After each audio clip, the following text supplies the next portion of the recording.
دا یو بیان که مونږ صحیح واورېدو او په دې باندې عمل وکړو نو زمونږ به ټولې روجې هم قبول شي او مونږ به ډېر کافي اجر او ثواب ځان له آخرت دپاره جمع کړو. داسې راځي چې وی وایو. نو اسې خو حدیث مبارک کې راځي چې د رمضان المبارک روجې نیول او په هره میاشت کې 3 روجې نیول دا د زړه خیره او وسوسې لرې کوي. او نبی علیہ الصلوۃ والسلام په هر هفته کې 2 روجې نیولې د پیر او د زیارت او په میاشت کې به 3 روجې نورم نیولې. اسلامی تاریخ 14 او 15 ورځ. اوس چې مونږ کوم حدیث مبارک بیانو دا یو ډیر اوږد حدیث مبارک دی او دا د دوانو د جهانو د سردار صلی الله علیه وسلم یو بیان دی. څنګه چې عالمان بیان کوي داسې د الله د پیغمبر یو ښایسته بیان دی او دا بیان یې کله کړی دی؟ دی د شعبان په اخرنۍ ورځ باندې یا د روجې نه 2 ورځې مخکې کړی دی. د روجې نه 1 ورځ مخکې یا 2 ورځې مخکې کړی. سلمان فارسی رضی الله عنه فرمایي چې د رمضان نه 2 ورځې مخکې نبی علیہ السلام مونږ ته یو بیان وکړو. قال نبی فرمایلی یا ایها الناس اے خلقو قد ازلکم شهر عظیم مبارک. یقینا تاسو باندې یو میاشت راله چې دا ډیر عظیمه میاشت ده د برکت والا میاشت ده. دا داسې میاشت ده چې په دې کې یو شپه داسې ده چې هغه د الله په نزد باندې د 1000 میاشتو نه بهتره ده. لیلة القدر. د دې میاشتې روجي الله تعالی په خلکو باندې فرض ګرځولي دي او د دې د شپې ولاړې خلکو باندې نفل ګرځولي ده. تراوی سنت دي کول پکار دي او ډیر اجر او ثواب دي. نو نفل شی دي سنت موکده دي. بیا فرمایي نبی علیہ الصلوۃ والسلام په خپل بیان کې چې چا په دې رمضان کې یو نفلی کارو کو نو دا داسې دا چې گویا د فرض ادا کو. 2 رکعات د نفل منځ دیو کو د دې بدله به تعالی الله تعالی په فرض باندې درکړي. 10 روپۍ صدقه دیو کا نو کم صدقې ثواب چې کم ثواب چې خدای په 10 روپۍ زکات ورکړي دا به تعالی په صدقه درکړي. او چې یو فرض دی پکې ادا کو نو دا داسې لکه او یا فرض دی پکې ادا کړ. که تاسو وګورئ دا زکات اکثر خلک په روزه کې ورکوي حالانکه د زکات د روزې سره هیڅ تعلق نشته. زکات خو چې تا نن د مال مالک شوي نو چې بیا د ورځ راشي کال بعد نو ته به زکات ورکوي. خدا په روزه کې خلک دی د پاره ورکوي چې روزه کې فرض یو په 80 دی او زکات فرض دی نو په روزه کې به ورکم چې ما د یو په 80 فضیلت حاصل شي. دا سونه غټ کار دی. موږ خو منځونه قضا کیږي نو په روزه کې نفل حضور ورکو چې نفلونه دې کو الله تعالی په فرض علی حساب وي. وهو شهر الصبر او دا د صبر والا میاشت ده. د خوراک نه به صبر کې سکاک نه به صبر کې خپل خواهشاتو نه به صبر کې او نن سبا زمانه کې د قانون نه به صبر کې د فلمونو نه به صبر کې بد نظرای نه به صبر کې د کنزر نه به صبر کې د چغل خورای نه د پوچو خبر نه به صبر کې د هر څه نه به صبر کې ځان نه پوره متقی مسلمان جوړي. کله چې بدی میاش کې چا صحیح طریقې سره عبادت وکړو او د خپل سترګې خلا لاسونه جبا د صحیح استعمال کو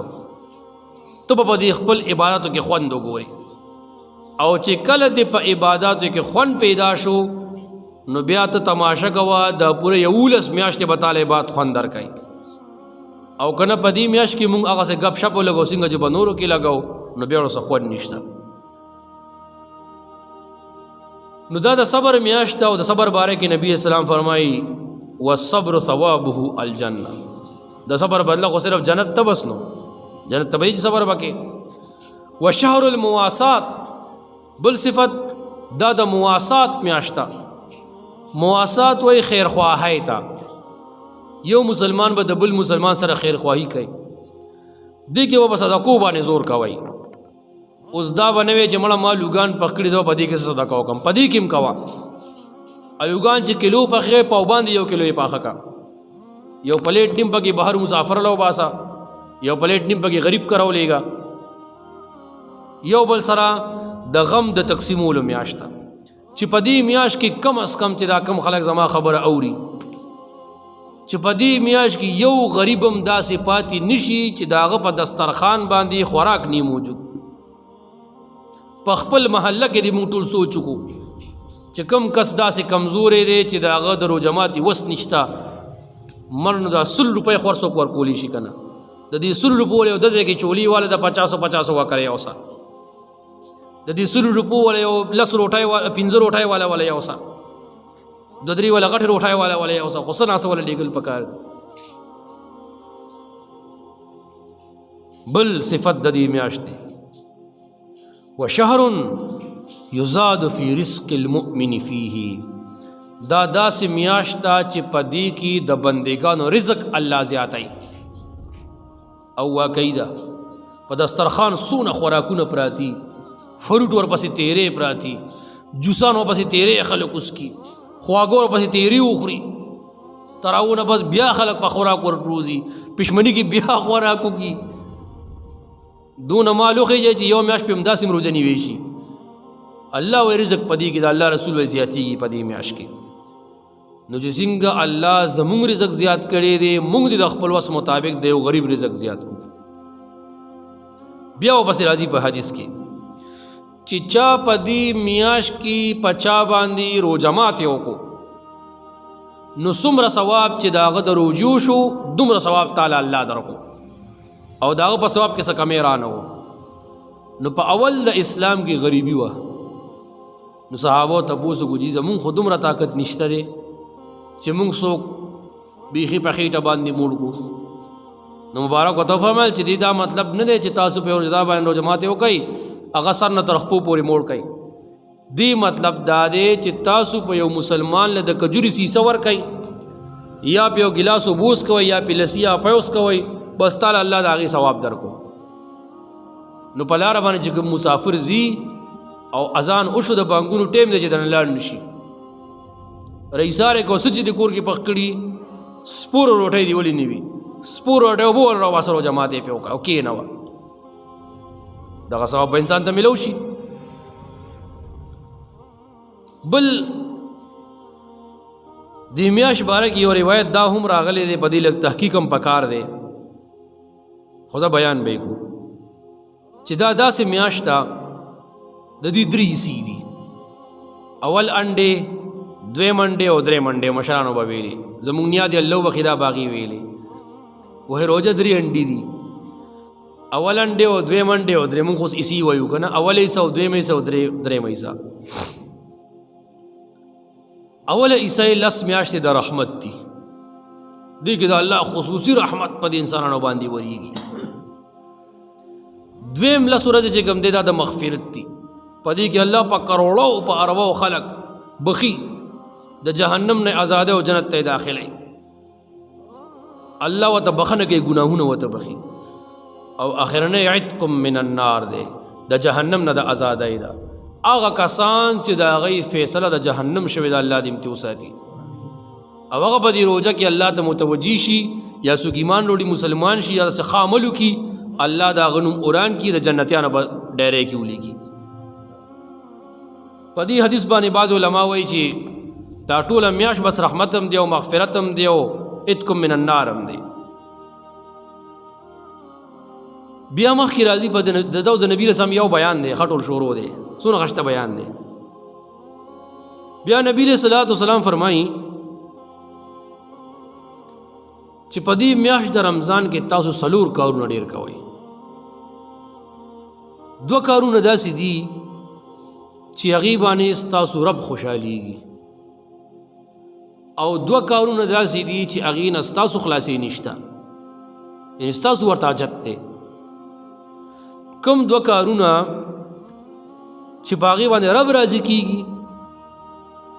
هغه یو دا دی چې لا اله الا الله ډېر ډېر وایي ځکه دې کې د الله تعریف دی لا اله یا الله بل څوک حاجت روا بل څوک مشکل کشا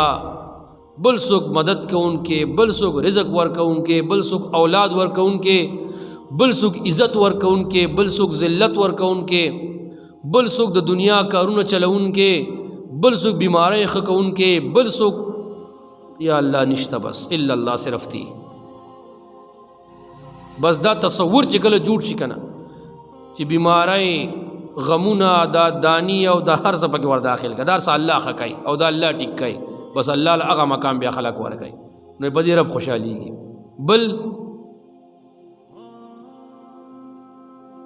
بل دا چې الله نه بخنه غواړي چې الله تعالی نه کله انسان بخنه غواړي الله په ډېر خوشحالېږي ښه دوه کارونه هغه چې رب پې خوشحالېږي او دوه کارونه هغه چې ستاسو د هغې نه بغیر وخت نه تېرېږي نو یو هغه دا یو دا چې په رمضان کې الله نه جنت ډېر زیات غواړئ او دویم دا چې په رمضان کې الله تعالی نه د جهنم نه پناه ډېره غواړئ دا دوه داسې کارونه دي چې دې نه بغیر ستاسو وخت نه تېرېږي او اخره خبره چې په دې خپل بیان کې نبی علیہ السلام کړې دا څونه خشته بیان اخره خبره پکې دا ده ومن سقا صائما سقاه الله من حوزي شربة لا يظمأ حتى يدخل الجنة او چا چې په یو مسلمان باندې اوبو پي یا شربت یا هر څه اسکول چا چې په یو مسلمان باندې سکاکو کو نو نبی اسلام فرمای الله تعالی با په ورځ د قیامت زما د حوض کوثر نه په د باندې سکاکو کی او چې زما د حوض کوثر نه یو ځل چا اوبه اسکلی نو په هغه نه ختمېدونکې زندګۍ کې به د بیا کله تنده ونه لګي نو داسې میاشت په مونږ او تاسو باندې را روانه ده اوس د پخپله هر انسان سوچو کی چې دا څومره عظیمه میاشت په مونږ او تاسو باندې را روانه ده نو په دې کې په هر لحاظ سره د عبادات هم خیال وساتو د ګناهونو نه هم ځان بچ کو خپل سترګې خپل غوږونه خپل لاسونه خپل خپې یاره دا موبایل خو چې په دې رمضان کې بند کو بس مکمل زمون کم داسې بس